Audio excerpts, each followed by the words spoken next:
विश्वास है दाऊ जी कि तुमन मोर बात ला मानो कई के दाऊ जी यार तोर बात ला नहीं मानी सुखिया तो काकर बात ला मानी नगा सुखिया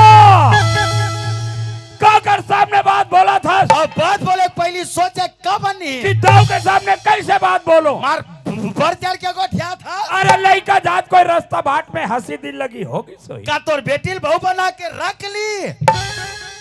सुखिया गतर के सपना देख दस का सो गया रात भर तो भीख चाहिए ना तोल भीख चाहिए ना एतिया ये तरह पा बुला रे बला दो बुलाना गा ते बलाना गा अरे बुलाना रे मैं बला तो